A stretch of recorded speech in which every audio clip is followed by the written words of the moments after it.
runtuhnya Kerajaan Majapahit. Pada masa Kerajaan Majapahit, paling yang dikenang di dalam sejarah itu ada 3, yaitu Raja pertama Majapahit yaitu Raden Wijaya.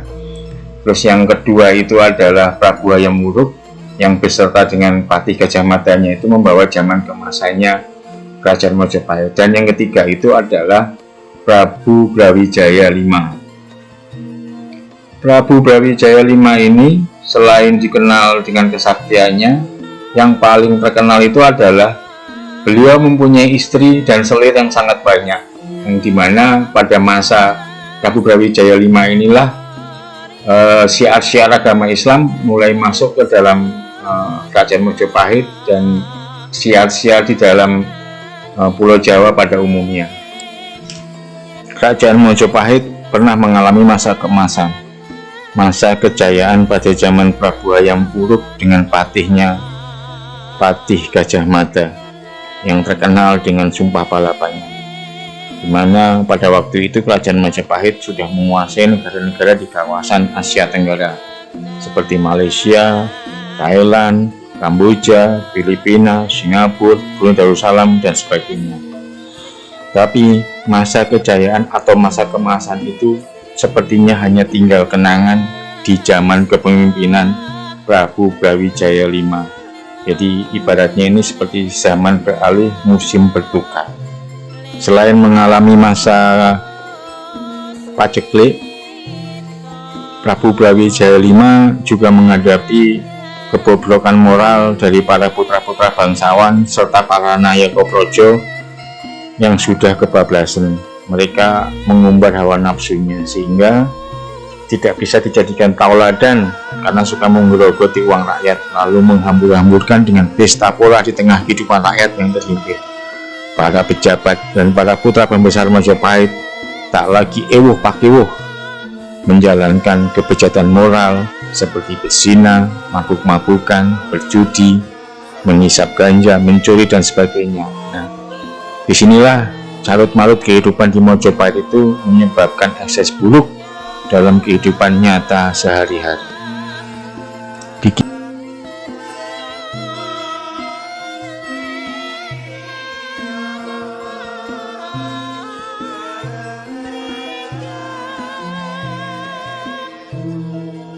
Kisahkan ketika itu di dalam istana terjadi pembicaraan antara Prabu Brawijaya V beserta abdi kinasihnya yang bernama Sabdo Palon dan Naya Genggong.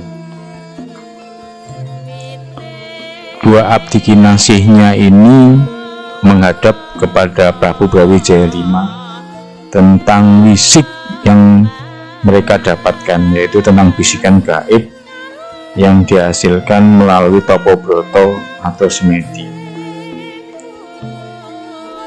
Dua penasihat spiritualnya ini menceritakan tentang istana Majapahit yang terbakar api menyala-nyala hingga habis dan tidak tersisa sedikit pun. Dan istana Majapahit menjadi kacau balau karena diterjang badai besar. Jelas hal ini mengisyaratkan bahwa pertanda buruk terhadap istana Majapahit. Nah, jadi hal ini berkaitan dengan pada masa itu bahwa agama Buddha itu melakukan topo broto atau semedi yang dilakukan oleh para penasihat spiritual. Nah, itu yang menggambarkan suasana ke depan Majapahit itu akan seperti apa, dilaporkan kepada Prabu Brawijaya V.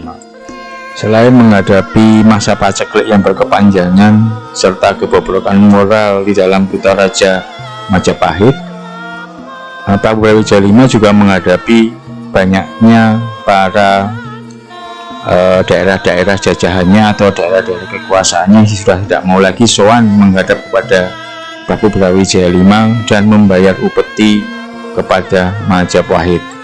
Salah satunya itu adalah Kerajaan Kediri yang dipimpin oleh Prabu Girindrawardhana. Pada politik kesejarahan memang nampak ada pertentangan antara Kediri dengan Majapahit, di mana Raden Wijaya ini adalah keturunan dari Kenarok, yaitu Raja Tumampel atau Singosari, sedangkan Kediri ini adalah keturunan dari Prabu Jayakatwang. Begitulah sebenarnya antara keturunan Raja Ken Arok dengan Raja Kertajaya, ibaratnya seperti musuh bebuyutan. Demikian halnya dengan Prabu Girindrawardhana dengan Prabu Brawijaya V. Pada tahun 1396 tahun Saka atau 1474 Masehi, Prabu Girindrawardhana menyerang kerajaan Mojopahit. Pada serangan tersebut digambarkan bahwa para prajurit Kediri ini selain dibekali dengan berbekalan logistik yang memadai, juga telah dilatih perang selama beberapa bulan sebelumnya. Jadi prajurit Kediri ini sebagian besar berjalan darat dengan persenjataan lengkap, yaitu tombak dan tameng baja.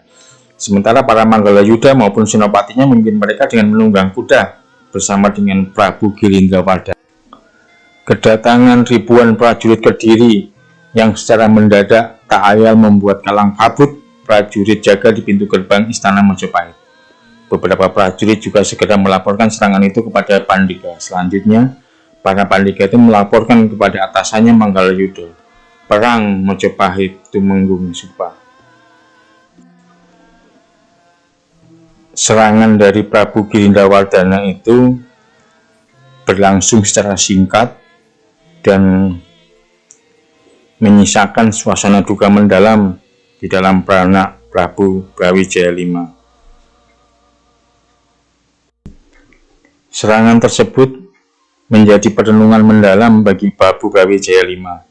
Dalam Pasewakan Agung itu digambarkan bahwa Prabu Brawijaya V itu menelisik dan merefleksi panjang atas tindakan makar atau kudeta yang dilakukan oleh Prabu Girindrawardhana terhadap pemerintahan Majapahit.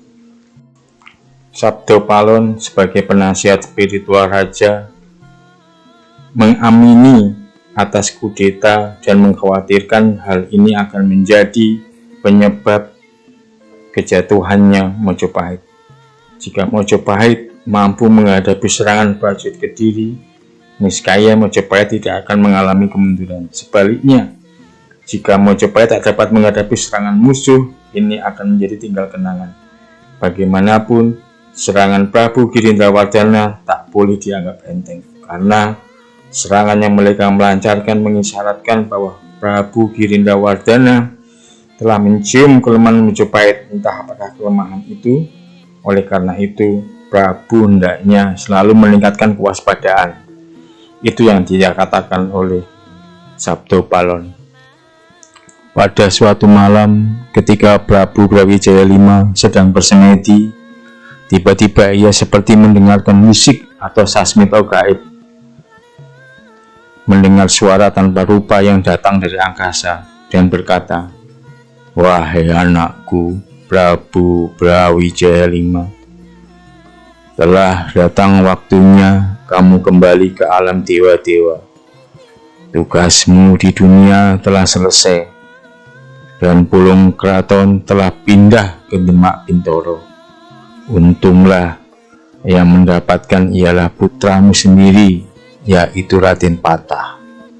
Kamu menjadi penutup Raja Buddha, sedangkan anakmu Raden Patah menjadi Raja Islam yang pertama. Oleh karena itu, cepatlah engkau moksa, karena telah tersedia kerajaan baru bagimu." Sekonyong-konyong usai mendengarkan bisikan gaib itu, Prabu Brawijaya V segera tersadar dari topo brotonya. Ia duduk tertegun, seraya merenungkan sasmita gaib yang baru ia terima. Sejurus kemudian ia teringat oleh pernyataan dua orang penasihat spiritualnya. Inikah isyarat bahwa Majapahit akan mengalami kehancurannya? Dalam keadaan seperti itu, Sang Prabu terlihat antara bersedih dan bahagia sekaligus. Mengapa bersedih? Karena tak lama lagi tahtanya di kerajaan Majapahit akan segera sirna. Dan itulah masa kehancuran Majapahit yang pernah diramalkan oleh Sabdo Palon dan Hayaginggung.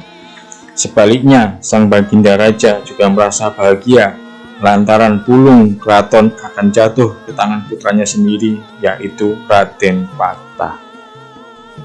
Entahlah, barangkali sudah menjadi suratan takdir Keadaan Mojopahit yang makin surut dari hari ke hari dan dari bulan ke bulan akhirnya benar-benar dimanfaatkan oleh Prabu Girindrawardhana.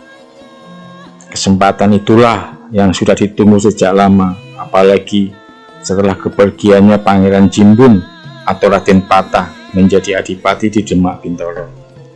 Kekuatan yang dibangun Prabu Girindrawardhana pun akhirnya digerakkan untuk menyerang Mojopahit. Pada tahun 1400 Saka atau 1478 Masehi, Prabu Girindrawardhana melakukan serangan besar-besaran pada Mojopahit. Karena serangan itu, banyak prajurit Mojopahit yang tewas dalam pertempuran. Sebagian juga lari kocar-kacir dan lebih memilih menyelamatkan diri dengan lari.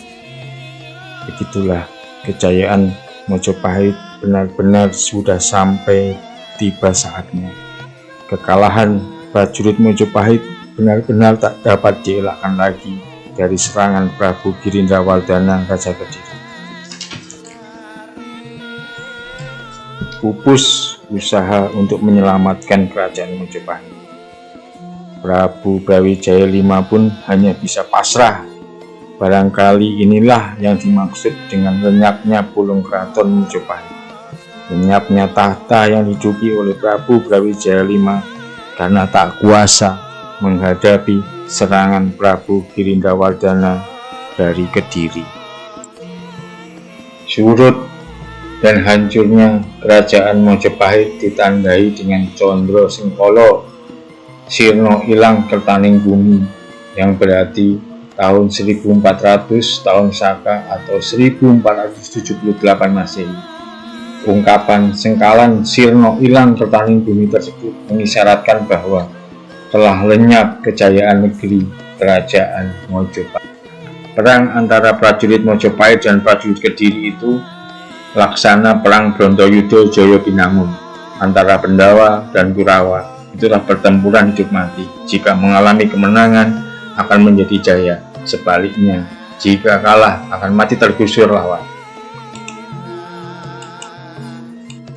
Dan akhirnya Prabu Girindrawardhana berhasil merebut tahta kerajaan Majapahit dari Prabu Brawijaya V. Akhirnya menyatakan diri sebagai Raja Mojopahit dengan gelar Prabu Brawijaya VI atau Sri Maharaja Diraja Abhiseka Sri Siga Wikramawardhana. Walaupun mengklaim sebagai penerus kerajaan Mojopahit dan bergelar Prabu Brawijaya VI, Prabu Girindrawardhana ini merupakan keturunan dari Prabu Jayatkatwang dan berbeda dengan Raden Wijaya sebagai pendiri kerajaan Mojopahit.